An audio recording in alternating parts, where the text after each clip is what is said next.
Seorang pelaku kejahatan tanpa disadari pasti akan meninggalkan jejak, sehingga ketika polisi dipanggil ke tempat kejadian perkara atau TKP, maka TKP tersebut segera ditutup dengan garis polisi untuk mencegah pencemaran bukti-bukti penting.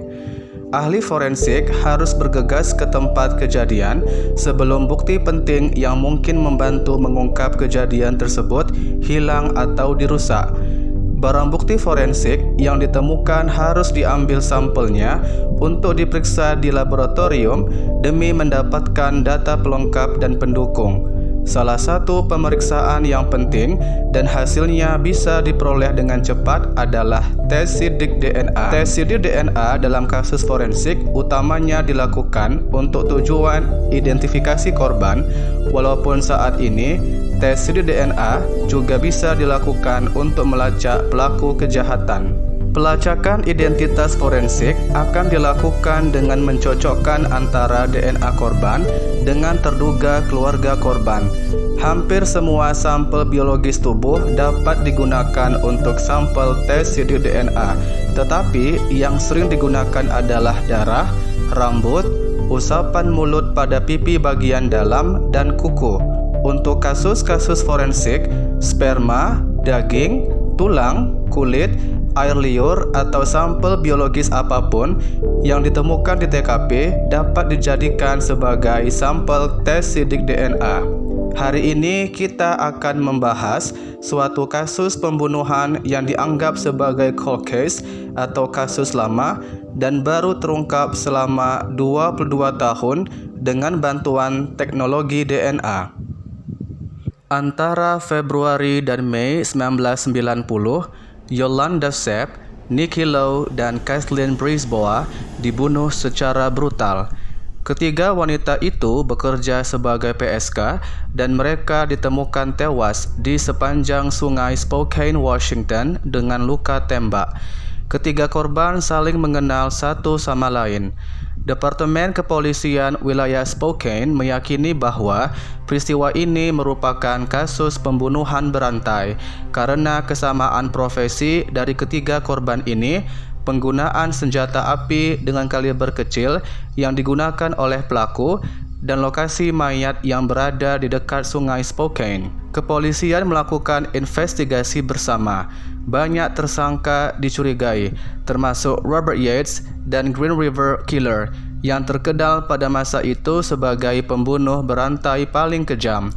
Namun, semua bukti tidak mendukung dakwaan terhadap tersangka manapun. Pada pertengahan tahun 1990-an, investigasi terhadap pembunuhan tersebut menjadi dingin dan belum terpecahkan. Menyusul perbaikan dalam analisis DNA, penegak hukum memperbaharui bukti-bukti pembunuhan dan pada tahun 2008, polisi menyerahkan beberapa bukti kuat untuk tes sidik DNA. Seorang ilmuwan forensik dapat mengembangkan profil DNA pria dari darah yang ditemukan pada salah satu kuku korban bernama Kathleen Brisbois serta memasukkannya ke dalam CODIS pada tahun 2009. CODIS merupakan program software yang mengoperasikan database dari profil DNA dari tersangka, bukti tindak kejahatan yang belum selesai kasusnya, dan orang hilang. Belum ada hasil yang signifikan dari pengujian DNA ini. Namun, beberapa tahun kemudian, CODIS kembali menunjukkan bukti pada sampel darah milik Douglas Perry yang juga dikenal sebagai Donna Perry.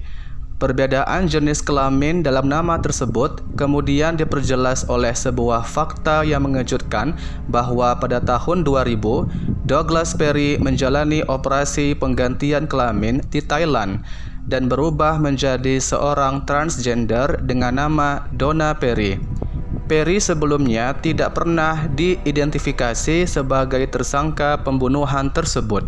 Investigasi terhadap latar belakang Perry mengungkapkan bahwa terdapat hubungan sebelumnya dengan para PSK di wilayah Spokane dan dengan petugas kepolisian. Dia ditempatkan di wilayah Spokane pada tahun 1990 berdasarkan laporan polisi yang mendokumentasikan hubungan Perry dengan PSK tersebut dan laporan dari NCIC bahwa kepolisian Spokane pernah memasukkan namanya pada bulan Februari 1990. Investigasi mengungkapkan bahwa pada tahun 1994 polisi memperoleh surat perintah penggeledahan untuk menggeledah rumah Perry di East Dalton Avenue di Spokane, Washington untuk mencari senjata yang dimilikinya secara ilegal. Sebuah penggeledahan yang dilakukan bersama petugas ATF mendapati 33 senjata api dan sejumlah besar amunisi yang semuanya disita. Selama pencarian, agen ATF bernama Lance Hart berbicara kepada Perry. Dia mengatakan bahwa Perry memiliki pengetahuan yang luas tentang senjata api dan sangat protektif terhadap senjata yang dimilikinya. Ditanya oleh Hart bagaimana dia mendapatkan uang untuk membeli senjata api, Perry menjawab bahwa dia adalah seorang wanita yang terperangkap di dalam tubuh pria serta menghasilkan uang dengan berdandan seperti wanita dan terlibat dalam prostitusi. Di antara senjata api yang disita dari rumah Perry, terdapat 3 senjata api yang menggunakan peluru kaliber 22, jenis peluru yang telah ditemukan di tubuh Nicky Lowe dan Kathleen Brisbois. Salah satunya adalah senapan Ruger. Polisi kemudian mengetahui bahwa Perry telah membeli 2 pistol kaliber 22 pada tahun 1970-an yang tidak disita oleh ATF pada tahun 1994. Salah satunya adalah pistol Iver Johnson.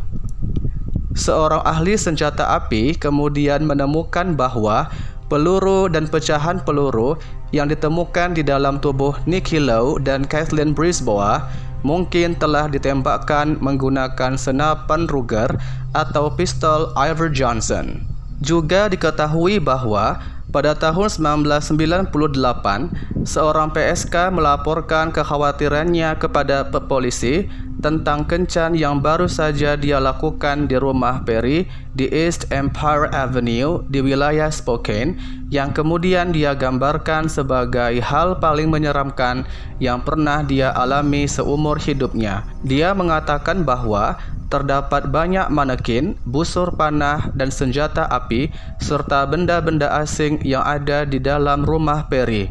Ketika mengungkapkan kekhawatirannya kepada polisi, tiba-tiba Perry berkendara dengan mobilnya dan kemudian PSK tersebut menunjuknya kepada polisi.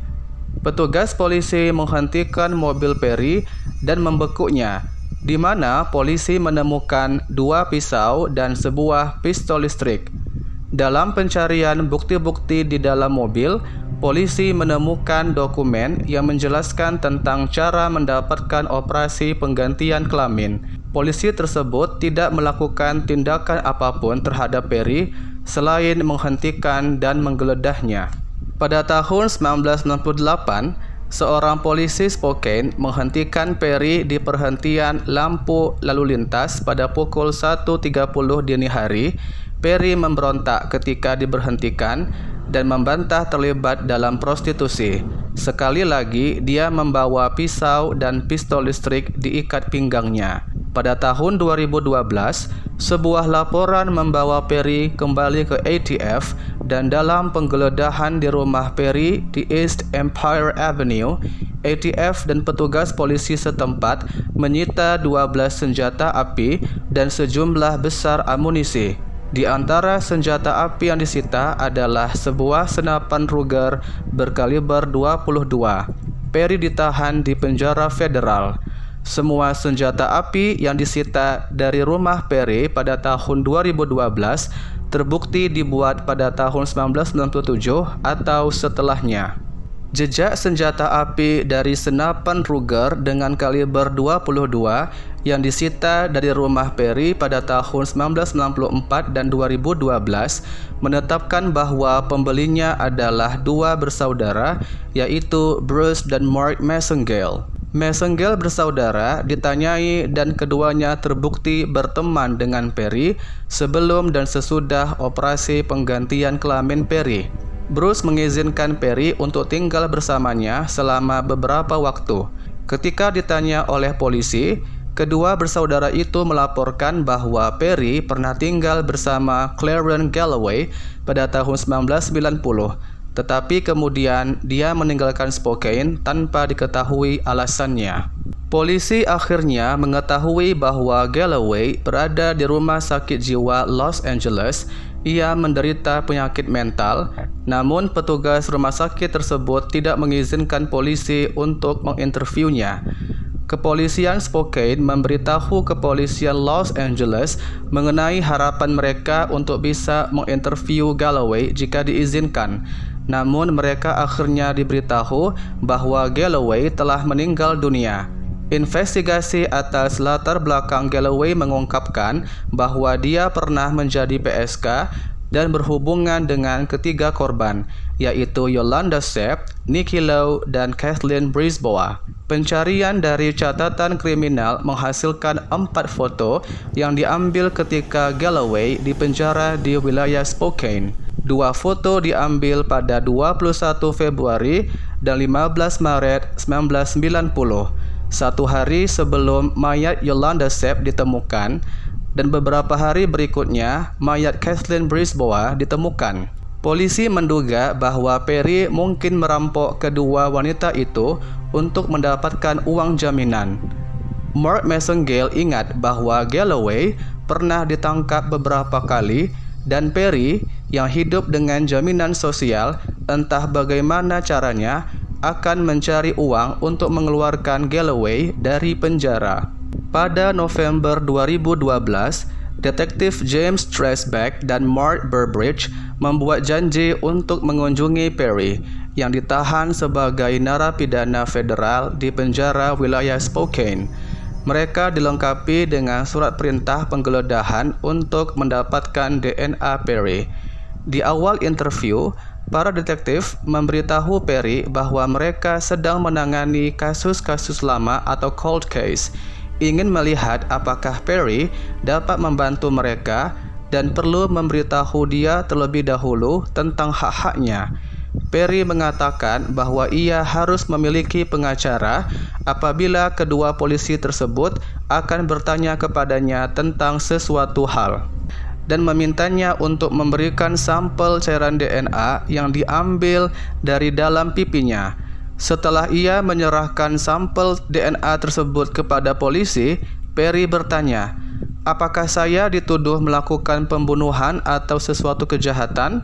Lalu Tresbeck menjawab bahwa dia adalah tersangka utama dalam beberapa pembunuhan. Para detektif memberinya deskripsi singkat tentang kejahatan dan serangan Coudis yang diarahkan kepada Perry. Perry mengajukan pertanyaan tambahan dan menyatakan bahwa dia sangat paranoid dan ketakutan terhadap sejumlah pertanyaan yang harus ia jawab. Terlepas dari penyangkalan Perry, Detektif Burbridge menyarankan bahwa ada sesuatu yang membuat Perry berhenti membunuh, dan ketika ditanya apa yang membuat Donna berhenti, kemudian Perry menjawab bahwa Douglas tidak berhenti. Donna yang menghentikan kejahatannya melalui operasi penggantian kelamin. Pembunuhan tersebut terjadi pada tahun 1990, di mana saat itu Douglas Perry masih menjadi seorang pria. Sementara Perry menyangkal berkali-kali di sisa wawancara bahwa Douglas telah membunuh salah satu korban, dia kemudian mengulangi bahwa dia menyingkirkan kekerasan dengan melakukan operasi penggantian kelamin. Sampel DNA yang diperoleh dari Perry dianalisis di Laboratorium Kriminal Negara bagian Washington, dan sampel DNA Perry dibandingkan dengan bukti-bukti lain yang diperoleh dari korban pembunuhan dan sekitarnya. Analisis tersebut terbukti sangat cocok dengan darah yang ditemukan di bawah kuku Kathleen Brisbois dengan selimut bermotif bunga yang ditemukan di dekat tubuh Yolanda Sepp, dan DNA pada area kewanitaan Nikki Lowe. Pada tahun 2013, polisi mengetahui bahwa Perry telah membuat pernyataan yang memberatkan kepada Shero Everson, sesama narapidana Perry di penjara federal di Texas. Detektif Dresbach dan Burbridge pergi ke Texas pada Juni 2013 untuk menginterviunya.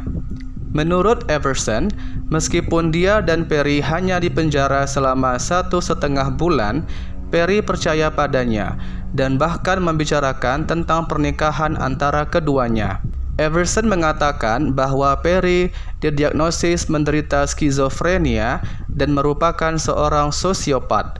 Memiliki senjata api dan amunisi adalah hobinya, dan dia telah menghasilkan uang dengan menjadi seorang pembunuh bayaran. Perry juga dilaporkan memberitahu Everson bahwa dia telah membunuh PSK. Awalnya memberitahu Everson bahwa dia telah membunuh 9 PSK, tetapi kemudian ia mengklaim telah membunuh antara 20 sampai 30 orang. Perry mendeskripsikan PSK tersebut sebagai sampah. Menurut Everson, Perry berkata bahwa dia sangat cemburu dengan para PSK tersebut karena mereka bisa memiliki keturunan atau anak, sedangkan Perry tidak bisa menghasilkan keturunan karena ia adalah seorang transgender. Everson akhirnya bersaksi di persidangan Perry. Perry mengatakan kepadanya bahwa menjadi wanita adalah penyamaran untuk mendapatkan kepuasan darinya, dan tidak ada yang akan mengira bahwa seorang wanita tua dengan penyakit mental bisa tertangkap. Perry memilih target dan akan mempelajari mereka, melihat gerak-geriknya, apa yang mereka lakukan, kemana mereka pergi, dan kemudian dia akan mengeksekusinya. Berdasarkan kesaksian Everson, Perry mengaku telah membunuh para PSK di dalam mobilnya, kemudian menendang tubuh mereka keluar dari kendaraan tersebut dan meninggalkan mereka di pinggiran sungai Spokane. Perry membuang barang bukti dan mengatakan kepada Everson bahwa polisi tanpa sadar telah menghancurkan beberapa senjata api yang digunakan oleh Perry untuk melakukan pembunuhan. Negara mendakwa Perry dengan 3 tuduhan pembunuhan berencana tingkat pertama dengan kondisi yang memberatkan bahwa pembunuhan tersebut merupakan bagian dari skema atau rencana pembunuhan yang melibatkan lebih dari 1 korban. Beberapa alat bukti persidangan mencakup bukti-bukti kuat terhadap kasus pembunuhan ketiga korban. Mengenai kasus pembunuhan Yolanda Sepp, terdapat bukti bahwa ia dalam kondisi tanpa busana dan beberapa perhiasannya ditemukan pada pagi hari tanggal 22 Februari 1990 di tepi sungai Spokane sebelah utara. Seorang ahli forensik bersaksi tentang profil umum antara DNA Perry dan DNA yang ditemukan di selimut bermotif bunga yang ditemukan di dekat tubuh Yolanda Sepp, bahwa satu dari 3.300 pria paling banyak akan berbagi profil yang sama. Yolanda Sepp memiliki goresan di bagian dahi dan di salah satu ketiaknya, serta 3 luka tembak di bagian punggung dari peluru berkaliber kecil. Petugas medis menyimpulkan bahwa peluru masuk ke bagian punggung Yolanda Sepp dan keluar melalui sisi depannya. Peluru yang menembus tubuh Yolanda tidak ditemukan. Mengenai kasus pembunuhan Nikki Lowe, terdapat bukti bahwa tubuhnya ditemukan pada pagi hari tanggal 25 Maret 1990 di bawah jembatan Green Street. Tubuhnya berada pada posisi kaki di atas pagar pembatas dan punggungnya berada di tanah. Celananya ditarik hingga ke bagian lutut dan bajunya ditarik ke atas sehingga memperlihatkan area kewanitaannya. Dia memiliki tanda memar di bagian belakang punggungnya yang menunjukkan bahwa dia telah diseret atau ditarik ke pagar pembatas. Dia memiliki 1 luka tembak di bagian dada, yaitu sebuah peluru kaliber 22 yang ditemukan di TKP. Petugas medis juga menyimpulkan dari air mata dan noda darah di pakaian Nikki Lowe bahwa dia berpakaian biasa ketika ditembak. sedangkan tanda lebam di bagian tubuhnya terjadi setelah celananya ditarik ke bawah dan bajunya ditarik ke atas. Sebuah dompet yang berisi SIM mobil Nicky Lowe dilaporkan telah ditemukan di tempat sampah di Sprague Avenue. Polisi menggeledah tempat sampah tersebut dan menyimpan beberapa barang bukti untuk diuji. Sidik jari yang melekat pada wadah cairan pelumas ditemukan di tempat sampah yang cocok dengan sidik jari Perry. Mengenai kasus pembunuhan yang menimpa Kathleen Brisbois, terdapat bukti bahwa tubuhnya ditemukan pada sore hari, tanggal 15 Mei 1990, 4 atau 5 kaki di bawah tanggul di tepi sungai Spokane. Seorang ahli forensik bersaksi tentang adanya kecocokan antara DNA Perry dengan DNA dari darah yang ditemukan di bawah kuku Kathleen Brisbois. Hasil otopsi mengungkapkan bahwa Kathleen telah dipukul setidaknya 8 kali di bagian kepala menggunakan benda tumpul dan mengalami 3 luka tembak di bagian kepala, dada, dan bahu kanannya. Semua tembakan dilakukan dari jarak dekat. 2 pecahan peluru ditemukan selama otopsi Brisbois. Keduanya berasal dari peluru kaliber 22 dan 1 pecahan memiliki ciri-ciri yang sama dengan peluru yang diambil dari tubuh Nicky Lowe. Pecahan peluru lainnya dari tubuh Kathleen Brisbois memiliki ciri-ciri yang berbeda. Pada akhir persidangan, juri memutuskan bahwa Perry bersalah seperti yang dituduhkan atas pembunuhan berencana tingkat pertama. Pengadilan menghukum Perry dengan 3 kali hukuman seumur hidup untuk dijalaninya secara berurutan, tanpa kemungkinan pembebasan bersyarat. Ia diwajibkan membayar denda dalam LFO atau kewajiban keuangan hukum yang terdiri dari biaya asesmen korban kejahatan, biaya pengumpulan sampel DNA, dan biaya pengajuan kejahatan yang berlaku ketika kejahatan dilakukan.